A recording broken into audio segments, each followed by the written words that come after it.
Blackstone Audio presents The May Bride, a novel by Suzannah Dunn. This book is read by Nicola Barber. Milk Moon. Chapter 1.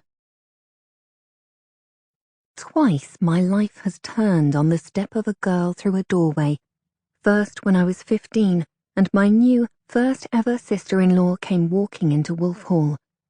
The May trees were holding blossom as thick and thorough as snowfall when Katherine crossed our threshold as the 21-year-old bride of my 21-year-old brother.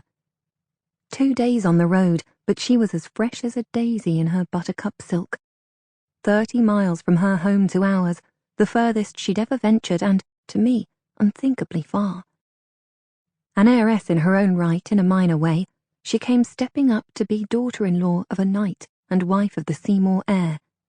When she dipped her head beneath the lintel and then looked up at us, the bones at her throat opened like fingers in a gesture of greeting, and although she buttoned her lips, modesty itself, her smile swept regardless into her honey-coloured eyes.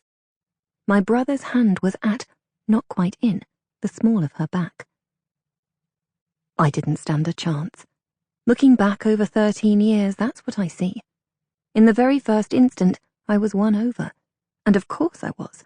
I was 15 and had been nowhere and done nothing, whereas Katherine was 21 and yellow silk-clad and just married to the golden boy. Only a few years later, I'd be blaming myself for not having somehow seen. But seen what, really? What, really, honestly, was there to see when she walked into Hall? She was just a girl, a lovely, light-stepping girl, smiling that smile of hers, and back then, as giddy with goodwill as the rest of us. A lifetime ago it might have been, that afternoon when we Seymours gathered to welcome Edward's May bride. We'd done our utmost, spending days cleaning and tidying the house, then taking the entire morning to dress. But as we stood there to receive the newlyweds, I fretted that our best still wasn't good enough. Edward was bringing home his bride, and, quite possibly, we were letting him down. And if Katherine had expected us to be like her groom, she'd be disappointed, because, it occurred to me, we Seymours were nothing special. Edward, yes, but the rest of us were respectable and dependable, and that was all we were. It was the first time I'd ever thought like that about my family. Until then, for me, we just were.